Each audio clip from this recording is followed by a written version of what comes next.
Good morning, everybody. How's everyone doing out there in paradise this morning? I hope y'all doing good, taking good care of yourself, being safe and warm. It is freezing cold today. We ain't got no heat, which is the norm around here. Well, we have it, but they turn it down to where nothing but cold air comes out the vents. Anyway, today we're going to do things a little different. I have a friend by the name of Chad Marks. He's got a YouTube channel called Blood on the Razor Wire TV, and he spent 18 years in federal prison. He just got out a little bit over a year ago, and he started an organization called Freedom Fighters, where he helps get people out of prison, and he does a lot of pro bono work over there. And he's got, I think at last count, it's over 100 people he's gotten out since he's been out. As y'all know, he wanted to try to help me, but unfortunately, I'm in a position where, just nothing that he can do for me, unfortunately. Anyway, that being said, today I'm going to post one of his channels, put one of his videos up for y'all to see. And I hope you enjoy it, and I hope y'all will go over to his channel and show some love, give him some support, subscribe to the channel. Alright, he's a good dude, he's doing a lot of good things out there, and I just want him to see him get the recognition that he deserves and grow his channel. So I hope y'all go on over there and check him out. I didn't put up a Thanksgiving video. As y'all know, I did videotape my Thanksgiving meal, which I hope to show you in the near future. Unfortunately, some things that have been going on behind the scenes that have prevented me from doing so. But I'll put a video out real soon letting y'all know what's up, and we'll go from there. So, without further ado, let's check out his video.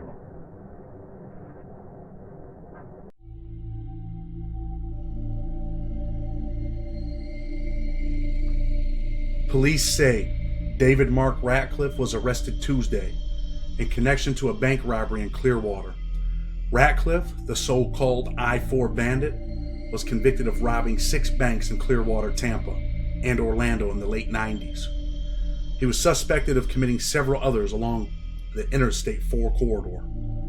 A serial bank robber that the police nicknamed the I-4 Bandit was arrested Tuesday after robbing a bank in Clearwater, according to police.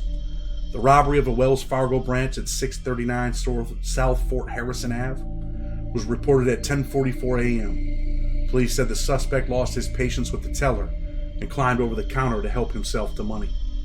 A few minutes later, a Clearwater detective saw the Dodge at a gas station on Clearwater Largo Road. And when the detective tried to conduct a traffic stop at West Bay Drive, the driver fled, the Clearwater Police Department said in a news release. A helicopter from the Pinellas County Sheriff's Office tracked the Dodge as the suspect drove into Bel Air Beach, abandoned the vehicle, and tried to steal a truck on Harbor Drive, police said. The owner of the truck and the suspect fought, and the suspect ran off, according to the release. A short time later, and just 26 minutes after the robbery was reported, the suspect was caught by a canine from the sheriff's office, police said. The suspect, identified as David Mark Ratcliffe, 55, was taken to Morton Plant Hospital. He was treated, then taken to the Pinellas County Jail to be booked. Ratcliffe, the so-called I-4 Bandit, was convicted of robbing 6 banks in Clearwater, Tampa, and Orlando in the late 90s. He was suspected of committing up to 13 other robberies that happened along the Interstate 4 corridor. Ratcliffe was released from federal custody in June after serving most of a 25-year prison sentence, according to the Federal Bureau of Prison Records. Police say he is also suspected of committing bank robberies in Temple Terrace and St. Petersburg earlier this month. Ratcliffe faces multiple charges, including armed robbery, fleeing and eluding, offense against a police canine, and carjacking without a weapon. David Ratcliffe will likely die in prison.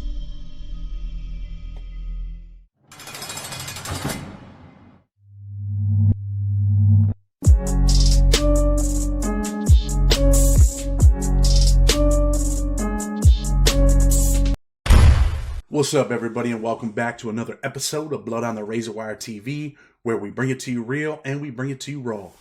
Hit that subscribe button, hit the like button, definitely share the video, and don't forget, leave a comment. Just want to thank everybody first before we get into this for the over 1 million views. You know, the subscribers are moving up, but it's not just because of me, it's because of you too. We're working together, we're growing the channel, we got a common goal, a common mission. And I hope that it works. I hope that it helps people.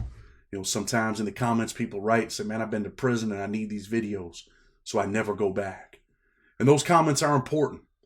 But unfortunately, sometimes these videos don't always help every single person. You just heard me read about the I-4 Bandit, Dave. Some of you might remember the interview that I did with the I-4 Bandit about 4 or 5 months ago. This brother just served 25 years in federal prison for armed bank robbery. Got out, and he couldn't handle the world. Unfortunately, that happens to a lot of people. Some people can't understand what it's like. I know you all watch prison content shows and things like that, and you're interested in this thing with prison and all of this stuff, but until you put on the shoes, you can't dance the dance. Until you put on the shoes, you can't walk the walk. And a lot of people say, man, how did that dude go back after all that time? What the hell is the matter with that guy? Because I said the same thing. What the hell is the matter with Dave? What was Dave thinking? Dave just wants to do life on an installment plan. 2, 3 years here, 4, 5 years there. 25 years here. 10 there. And before he knows it, his life's over. Forever gone. Spent behind that razor wire. But let me tell you a little bit about Dave after the interview. Dave had called me a few times. Actually, a lot of times. And we had talked. And I had to remind him and tell him, Dave, listen to me, man. Your best day in prison can't even come close to your worst day out here. He said, yeah, well, you know, sometimes I don't feel that way, Chad. Sometimes I just want to go back. And Dave was hurting. Dave was hurting over this girl, right? Over the girl that was the love of his life. He's seen the love of his life when he got out of prison. I think they stopped. They talked to each other. And he had talked to me. He said, Chad, I see you're back with your ex-wife, man. That's amazing. You know, you guys got remarried. You're having kids. He's like, dude, man, I'm hurt inside, man. I'm hurt in my heart. And I said, Dave, man, some things ain't always meant to be, bro. Sometimes you got to let that stuff go, man. Sometimes you got to go create a new family. You felt like you didn't have nothing. I said, you got to be the creator. You're in the driver's seat, Dave. You got to push forward. And sometimes he'd tell me, man, I just want to go back. And I guess he made that decision. He just wanted to go back. He jumps over the counter, robs the bank, robs a couple other banks. He knew in that moment that he was going to spend the rest of his life in prison probably when he walked in that bank. But that was the choice that he made. And you know, like I say, some people don't want to be here. And we're going to talk about a couple cases today. People that don't want to be here. People that in all respects are institutionalized. Some people are so institutionalized that they can't make it. They just can't make it. You know, the human mind is a crazy thing. There's plenty of days that I'm out here and I feel like, man, sucks, right? But I can't never forget. I can't never forget what the food was like in the chow hall. I can't never forget what it's like to see people stabbed in prison. I can't forget what it's like to wake up on Christmas morning and wait in a line to call my mother to wish her a Merry Christmas. I can't forget what it's like to have people make visits and not show up. They couldn't make it. They start to forget about you. And that's why I say, my worst day out here is way better than my best day in prison. And you know, I sometimes think, and I say this a lot about Shawshank Redemption, I sometimes think about Brooks. Remember that movie? Remember Brooks? Remember when he got out after all that time? He just couldn't make it. He took his own life, right? Yeah, it was a movie, but there's so much reality in movies. Sometimes movies tell the truth. He says, I don't like it here. I'm tired of being afraid all the time. I've decided not to stay. Tired of being afraid. When you've been in a maximum security prison all your life, 24, 25 years, you're locked in a cell every night, you're in this concrete bunker, you're safe. Believe it or not, when you're in that cell, even if you got a cellie, it's just you and your cellie, 99% of the time you feel safe, but you feel safe because the police just locked you in. When you're out here in the free world, you hear things at night. You jump, you get nervous. Sometimes you can't cross the street. Sometimes people come out to a world that they don't know after being in there so long. Brooks said, I saw an automobile once when I was a kid, but now they're everywhere. That's what it's like for a guy walking out of prison 25 years later. You see people on cell phones, walking down the street, not paying attention to what's going on. You walk out to a world where there's cameras on telephone poles. You walk out to a world where you have to go in Walmart and you can cash yourself out. You walk out to a world where the violence has escalated. And we're going to talk about that in a minute too. Brooks said the world went and got itself in a big damn hurry. In a big damn hurry. Dear fellas, I can't believe how fast things move on the outside. It's hard work and I try to keep up, but my hands hurt most of the time. Sometimes after work, I go to the park and feed the birds. Ain't that something? Sometimes you just go to the park and feed the birds. Sometimes people have to find a way to cope out here. Sometimes they can't. Sometimes they don't. And kind of like Brooks, after 18 years, nearly 18 years of my life in prison, I find solace. I find peace with animals. Ain't that crazy? I got to go find peace with animals. And unfortunately for Dave, he couldn't go find that peace. He couldn't go find peace with the animals. He couldn't find peace in the world. And he decided to rob a bank. In fact, while he was robbing the bank, or when he was getting arrested, canine dog bit him. He bit the dog back. Think about that. His cat bit the dog back. Ain't that crazy? So that's Dave, man. Dave's on his way back to prison. Probably be charged federally if he hasn't been already. And he will spend the rest of his life in prison. Pretty much. He might get out in 25 more years. But then he'll be just like Brooks. Then he really won't want to get out. He gave up. That's what this video is about, kind of. Not giving up, man. Keep pushing. You might also remember the story of Lonnie Nichols, the video I did, Kill or Be Killed. Oh, Lonnie. Lonnie had a life sentence. Called me, asked me to help him with his case. Told me he didn't believe he'd ever get out. But you know what? I got Lonnie Nichols out of jail. In less than a year, both of these cats are from Florida too. Less than a year, Lonnie Nichols is back in prison. He's just got a violation, caught like some little bullshit. But he's back in prison, man. Was it because he didn't appreciate his freedom? I don't know. I don't know if it's because he didn't appreciate his freedom. I don't know what it is. Was the world too hard? When you got a life sentence, you got to think, wow, man, I made it out. And you have to be an example for the people that are left behind. You have to get out of prison and do the right thing. Because there's plenty of other people behind you that want to get out of jail that can't. They don't want to do criminal justice reform because so many people get out and fail. You got to keep pushing forward. You got to be like Coach George, man. Remember that interview? You got to come out here and push forward. You got to come out here and find a purpose. You got to come out here and push forward and let nothing get in your way. You got to always think about what it's like, man. Think about what that burger day is like. Think about the small things, man. What it's like to take a shower for 25 years. You were never able to sit in a bathtub and just relax. Small things, man. Small things matter. So Lonnie Nichols, he's got that little violation. He'll be getting out again. And I hope that this dude becomes the example. I hope that this dude sees, hey, man, I jumped back into that old world with old friends and look where it got me. See, he didn't get punched in the face. He got slapped. And what I say by slapped, I mean, they just gave him a violation. He didn't end up like David and get knocked out. So here's your wake-up call, Lonnie Nichols. Get your life together, man. Nothing worth losing your freedom over. And now I want to talk about this kid. I want to talk about this kid because he's all over the news in my city about prison reform, why they should not do criminal justice reform in New York State, why it's hurting people, why it should just be thrown in the garbage. And this dude right here, be honest with you, I dislike him. And there's a lot of reasons why I dislike him. Many, many reasons. He's out here just killing people. Killing people like it's okay, like it's going out of style. I dislike this dude because there's so many people sitting in prison cells that want to get out that can't. So many people that deserve a second chance. So many people that deserve the second chance that this kid got. And he just squandered it. He threw it in the garbage. Like I say, very seldom do I say that people deserve to be in prison.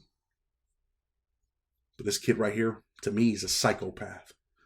John Gordon admitted to shooting and killing Raynard Small on Post Avenue in 2015 while on parole for criminal possession of a weapon. He was 20 years old, already on parole, kills another dude. He was sentenced to 7 years in prison in 2017 and was paroled in May 2021. 7 years in prison. Boy, he got out of jail pretty early, huh? Right? Let me see. 15. Oh, because he had the 2 years in already. So he gets out of prison. And what does he do next? In September, police say Gordon opened fire in an alleyway on Driving Park Avenue in September. He's on parole now for that murder. Was on parole for that gun charge when he killed the other dude. 4 people were shot and 2 of them, Jimmy Jones and Sharif Clark, died. Gates Police Chief James Van Berndendood says he is concerned that more criminal justice reform will lead to more repeat offenders like Gordon. So he's saying, hey, all them dudes in there that are sitting in prison, don't let them out. Because we already see what they'll do. They'll do things just like James Gordon here did. Don't let these cats in the street. Stop all this criminal justice reform. It's all nonsense. How is he out at 2:30 in the morning on the streets of Rochester with an illegal gun? How does this happen? Why was there no system in place to catch that? Said Van Brederode. There's got to be a system in place for somebody who has a history of being bad and dangerous versus somebody who is nonviolent criminal, somebody we can rehabilitate. Van Brederode is the president of the Monroe County Association Chiefs of Police. I don't really want to talk about this cat. I really want to talk about the dude that's in the street. I want to talk about this kid who's out here shooting people, right? Old James. Gets out of prison for a gun. He's 20 years old. He shoots and kills this kid. Whatever beef they had, he shoots him, he kills him. He ends up with 7 years. He goes to prison, New York State prison. It doesn't faze him, man. You got a second chance at life, bro.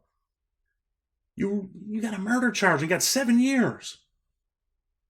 And the kid that he killed was 22 years old. He was 20. You got a second chance at life, and you got a taste. You got slapped. They slapped you in the face and said, here, this is what prison is like. This is what your life will be like. But you got a second chance, man. And here it is. We're going to let you out on the street. You do 7 years. You're out on the street, May 2021. And by the end of November, within 6 months, your life is gone. They're about to smoke his ass this time. I promise you that. They're about to smoke him. He kills these kids in September. They do an investigation. I'm sure people came forward like, hey, man, this is the dude. You know, if I got out of prison and I was James, I probably would have tried to move away. I would have moved away.